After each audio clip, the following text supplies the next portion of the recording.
Congress party के रुकन राज्यसभा इमरान प्रताप गढ़ी ने शहर हैदराबाद के खोलानी रेस्टोरेंट में सोशल मीडिया इन्फ्लुएंसर से तबादला ख्याल किया। कांग्रेस पार्टी के रुकन राज्यसभा इमरान प्रताप गढ़ी तेलंगाना असेंबली इंतखाबात के पेश नज़र तेलंगाना का दौरा कर रहे हैं। उन्होंने इतवार को सोशल मीडिया इन्फ्लुएंसर्स के साथ बातचीत की। कांग्रेस कायद ने इस मौके पर कहा कि तेलंगाना इंतखाबात रास तौर पर कांग्रेस बामुकाबला बीआरएस पार्टी है। बीआरएस की हिमायत के लिए बीजेपी और मुकामी जमातें मौजूद है, लेकिन कांग्रेस तनहा लड़ रही है। उन्होंने इंकशाफ किया कि कांग्रेस के सियासी प्रोग्रामों में, चाहे वो ग्रेटर हैदराबाद में मुनक्किद हो रहे हो या फिर देही इलाकों में हो, अवाम का हुजूम उमड़ रहा है। लोग कांग्रेस की 6 जमानतों पर भरोसा कर रहे हैं और अवाम के हुजूम को देखकर अंदाजा हो रहा है कि कांग्रेस पार्टी की तेलंगाना में वाज़ेह जीत है। इमरान प्रताप गढ़ी ने कहा कि बीआरएस हुकूमत का 10 साल दौर इक़्तिदार जो कि झूठ पर मबनी रहा, अवाम के सामने है और अवाम इसका बदला लेने के मूड में नजर आ रही है। उन्होंने यकीन जाहिर किया है कि 30 नवंबर को अवाम केसीआर के झूठे वादों और सेक्युलरिज्म की हिफाजत के लिए बीजेपी से अलग होने के झूठ के खिलाफ वोट करेगी। बादशाह इमरान प्रताप गढ़ी ने सोशल मीडिया इन्फ्लुएंसर्स की जानिब से पूछे गए सवालात के भी तफसीली जवाब दिए और उनके शुकूक व शुबहात को भी दूर किया।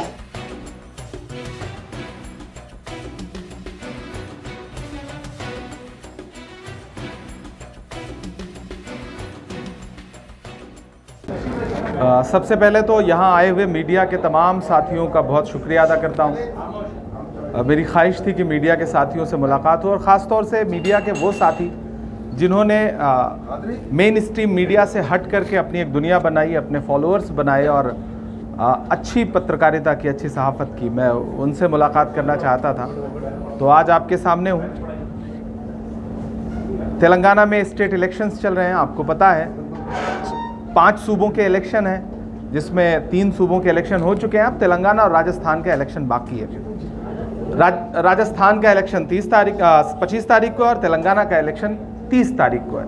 पूरे तेलंगाना में इस वक्त इलेक्शन सीधे बीआरएस बनाम कांग्रेस पार्टी है और बीआरएस का सपोर्ट करने के लिए पीछे से भाजपा का पूरा बैकअप है उन्हें, और यहाँ की जो लोकल पार्टी है उनका भी सपोर्ट है उन्हें। और कांग्रेस अकेले पूरी ताकत के साथ एक सुनामी की तरह पूरे तेलंगाना में जनसैलाब जो दिखाई पड़ रहा है, उसे मैं रूरल एरिया में भी जाके देख रहा हूँ और इधर ग्रेटर हैदराबाद के आसपास जो विधानसभाएं हैं, असेंबलीज़ हैं, वहाँ भी देख रहा हूँ। कांग्रेस की जो गारंटीज़ हैं उनमें लोगों का भरोसा इस कदर है कि ख़ास तौर से ख़वातीन जिस शिद्दत के साथ रेवंत रेड्डी की सभाओं में, राहुल गांधी जी की सभाओं में, प्रियंका गांधी जी की सभाओं में, खरगे साहब की सभाओं में, और ख़ुद मैं भी जहां जा रहा हूं वहां जिस तरह से उमड़ के आ रहे हैं लोग, और ख़ास तौर से अक़लियतों के भी लोग जिस तरह से उमड़ के आ रहे हैं, वो ये जता रहा है कि पूरे तेलंगाना में कांग्रेस पार्टी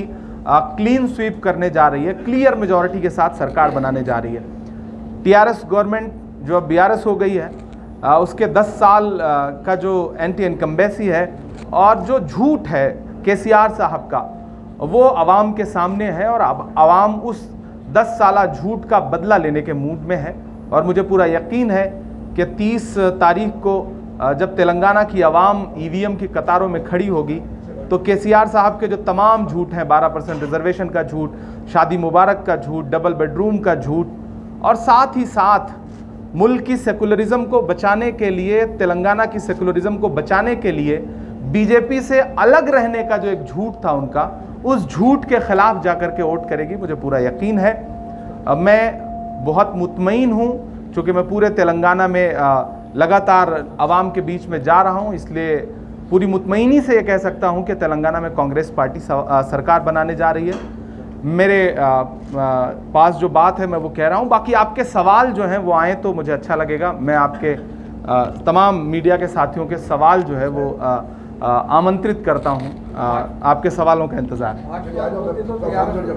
कांग्रेस पार्टी पुराने शहर के इलाके में 90% मुसलमान हैं, वहाँ गैर कौम के हमारे भाई को ले जाके डाले, क्यों लड़ने वालों को वहाँ पर टिकट देंगे? आपके 2 सवाल हैं। पहला सवाल ये कि क्या बीआरएस भारतीय जनता पार्टी को सपोर्ट कर रही है? हाँ, सपोर्ट कर रही है। ट्रिपल तलाक से लेकर के प्रेसिडेंट के इलेक्शन से लेकर के वाइस प्रेसिडेंट के इलेक्शन से लेकर के, मैं पार्लियामेंट का मेंबर हूं। मैंने वहां देखा है कि जब भी कोई ज़रूरी बिल होता है तब बीआरएस भारतीय जनता पार्टी को या तो सपोर्ट करती है, उनके सपोर्ट में वोट करती है, या फिर वॉकआउट कर जाती है। वॉकआउट का मतलब भी सपोर्ट करना ही होता है। दूसरी बात, आज तक पिछले 9 साल में भारतीय जनता पार्टी के सेंट्रल गवर्नमेंट ने ईडी, सीबीआई, इनकम टैक्स पूरी अपोजिशन पार्टीज पे छोड़ रखा है, लेकिन बीआरएस इससे अछूती है, एमआईएम इससे अछूती है। यह रिश्ता क्या कहलाता है?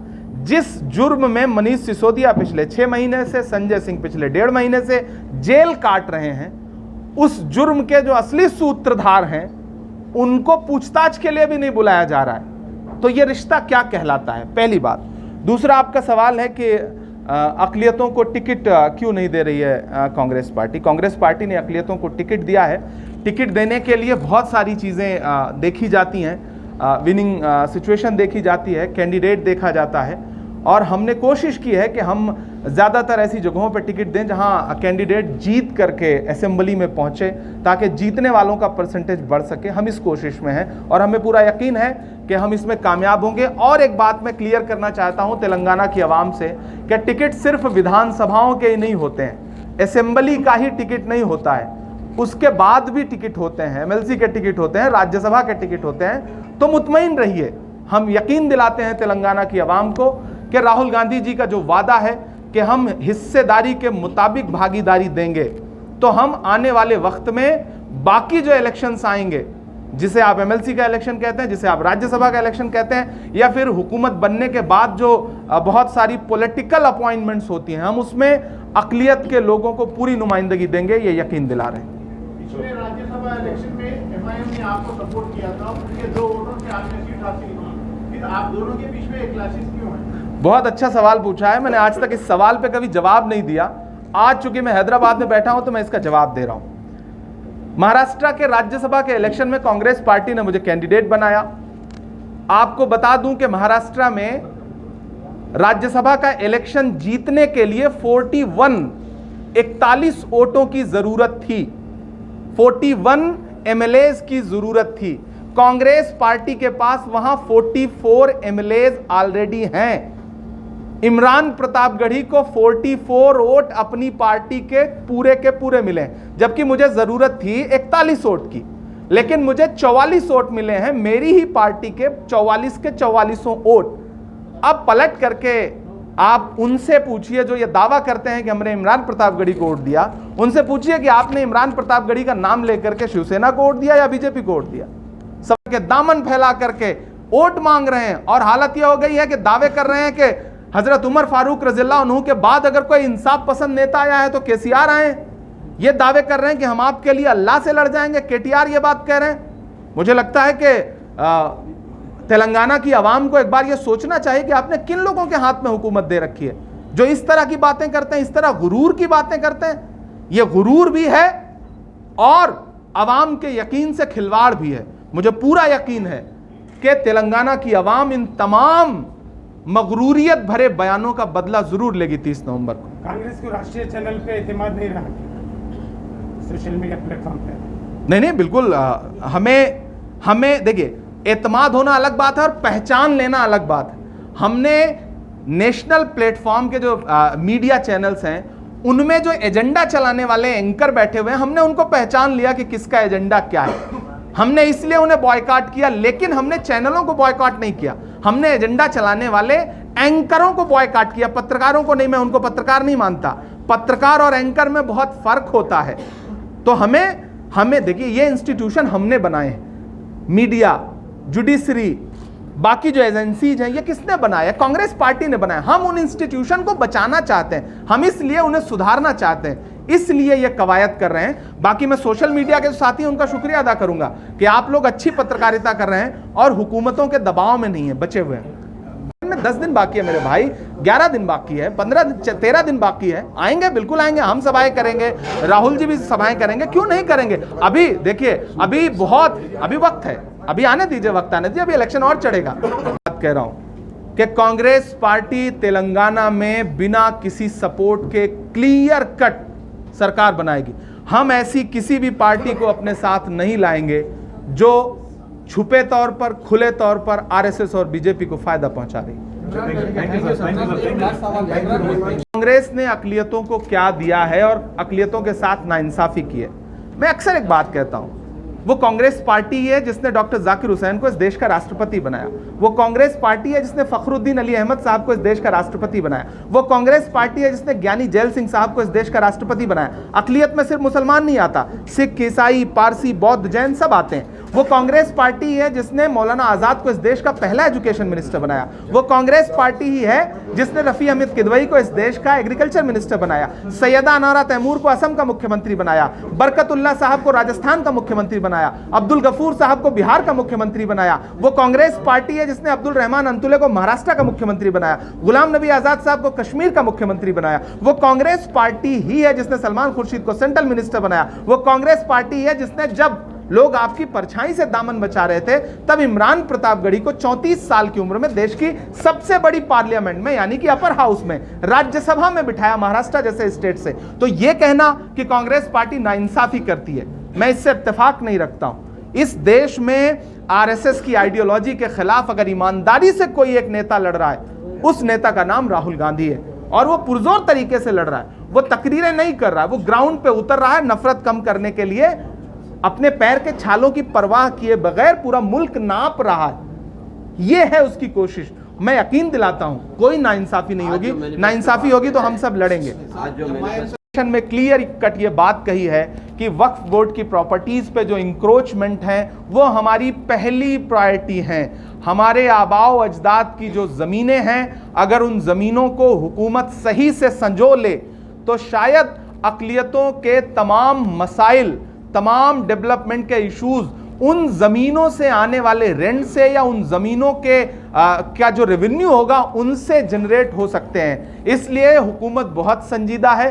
हम वादा करते हैं हमारी सरकार बनेगी तो हम वक्फ बोर्ड को हर वो ताकत देंगे जो तेलंगाना में वक्फ बोर्ड की जमीनों को महफूज रख सके। ये एकदम क्लियर कट हमारा वादा है और ये वादा हमने लिखित में किया है। ये हमारा वादा केसीआर की तरह झूठा वादा नहीं है।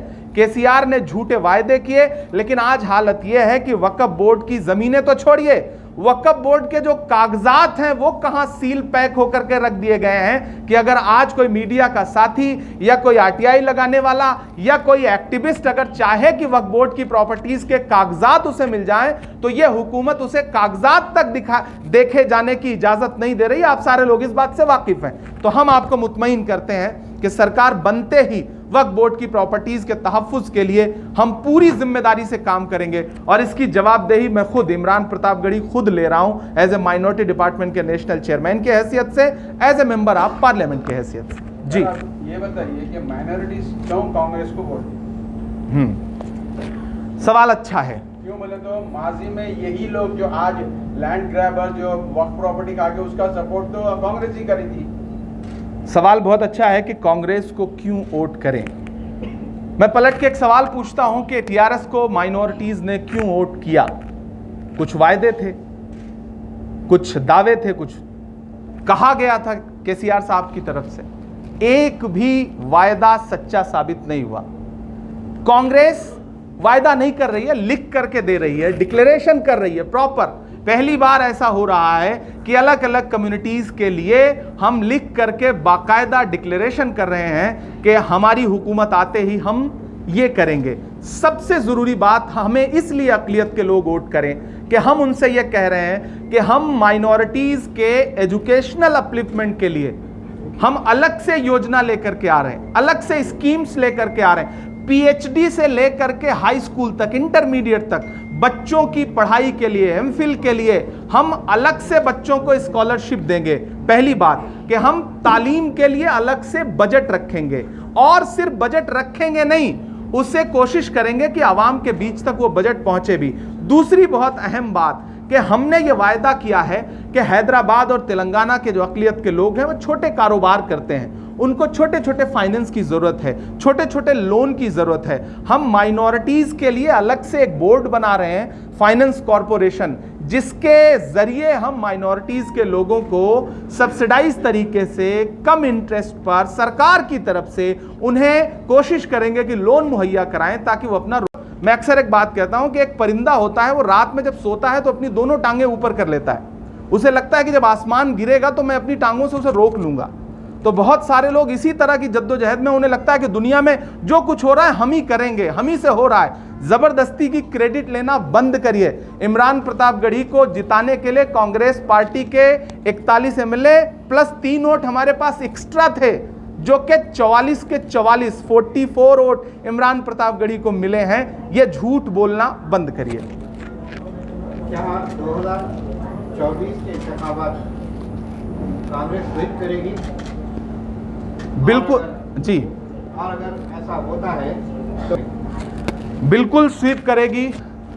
मैं तो तेलंगाना की आवाम से एक बात मुसलसल कह रहा हूं कि ये जो तेलंगाना का असेंबली इलेक्शन है, ये महज इलेक्शन नहीं है, ये 2024 का सेमीफाइनल है। तेलंगाना हमें असेंबली इलेक्शन जिता के दे, यहाँ हमारी हुकूमत बना के दे।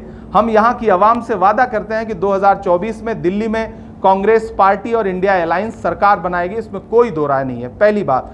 दूसरी बात कि तेलंगाना को हम क्या देंगे, आपका सवाल यह है। तेलंगाना ही हमने दिया है।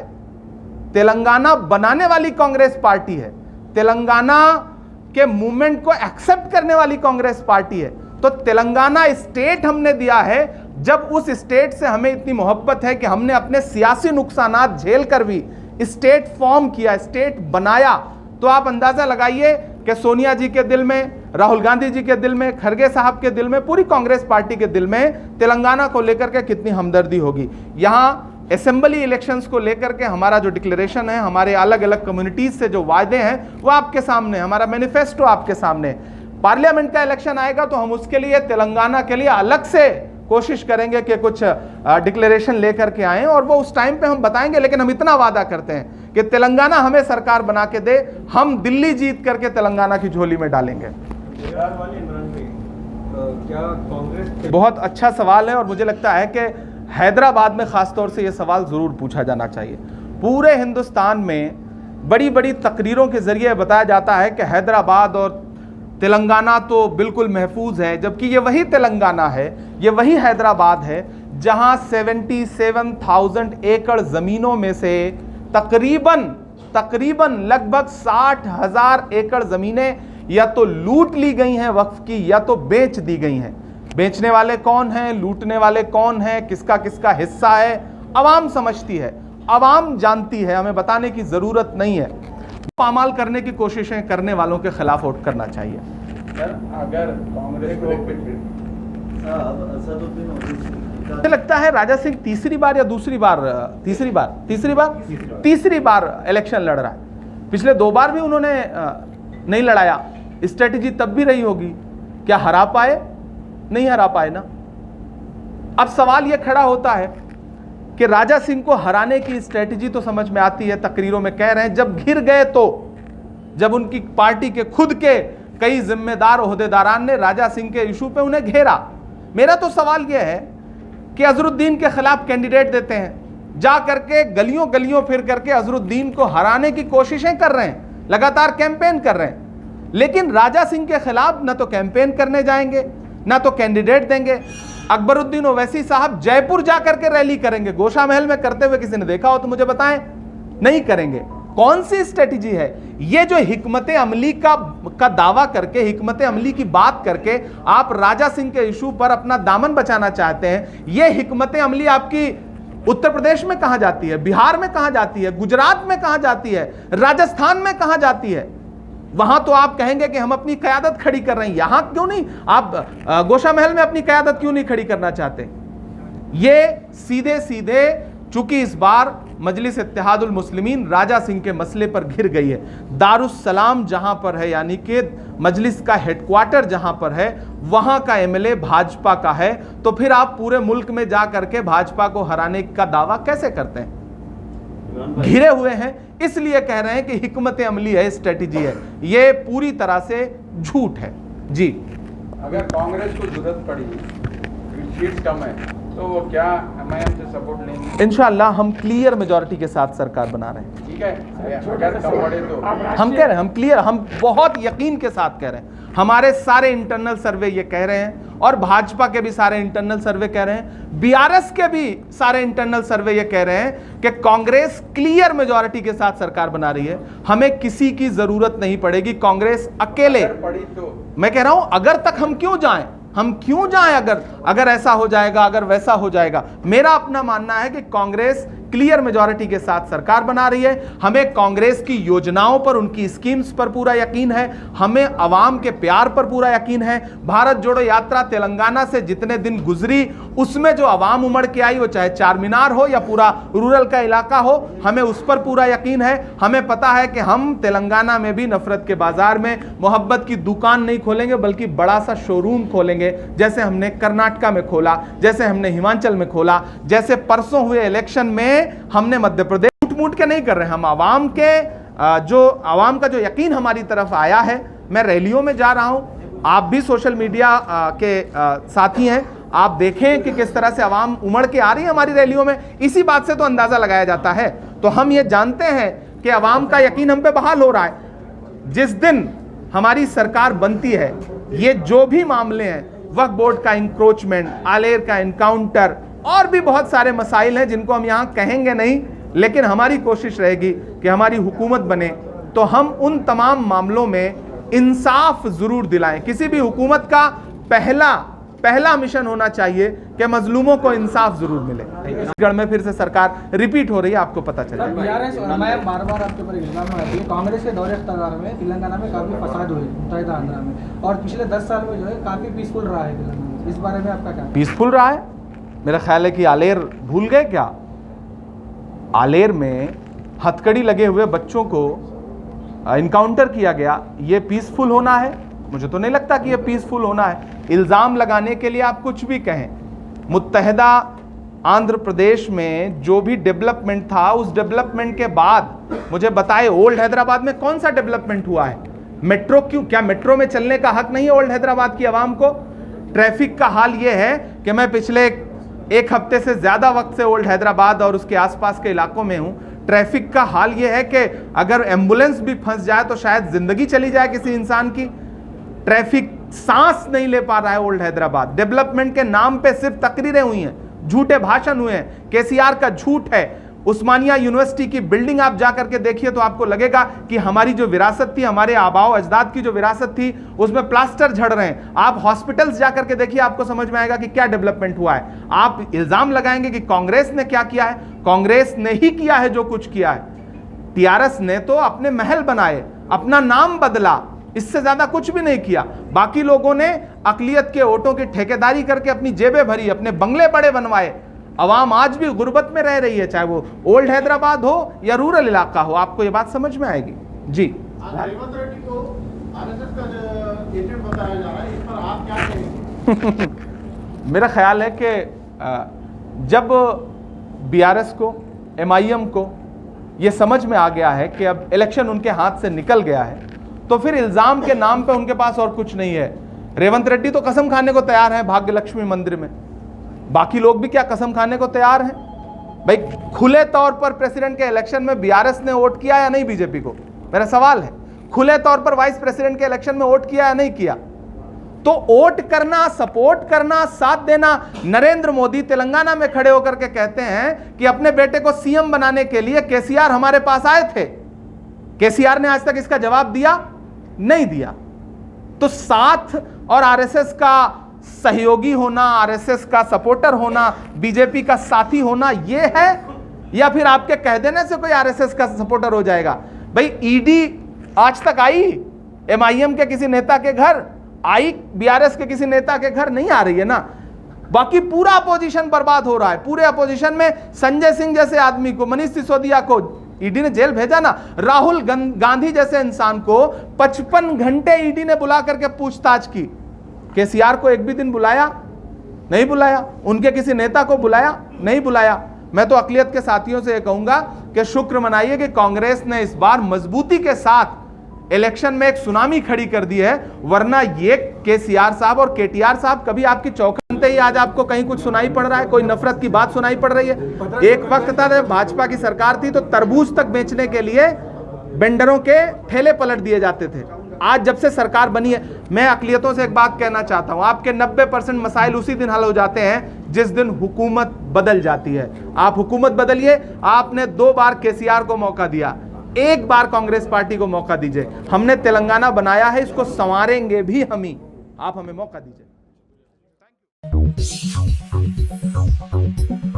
Top selection computers, sales and services. Technology के इस दौर में हम लाए हैं आपकी खिदमत में branded Dell, HP desktop, laptop और CCTV कैमरा। 15 सालों से 3 से 5 लाख कस्टमर्स को सिंगल और bulk quantity, wholesale price with latest generation. School, colleges, corporate office को हम सप्लाई कर चुके हैं। इसके अलावा एक्सपर्ट इंजीनियर्स की निगरानी में रिपेयर चिप लेवल के सर्विसेज भी अवेलेबल है। अगर आप घर, दुकान और लोकेलिटी को क्राइम फ्री और सेफ रखना चाहते हैं तो हमसे इंस्टॉल करवाइए CCTV कैमरा, HD क्लैरिटी और वो भी बेस्ट क्वालिटी और बेस्ट प्राइस के साथ। और address Vijayanagar colony beside Ryan hotel, Hyderabad. Director Syed Rashid Ali Majid. Contact 9849715954।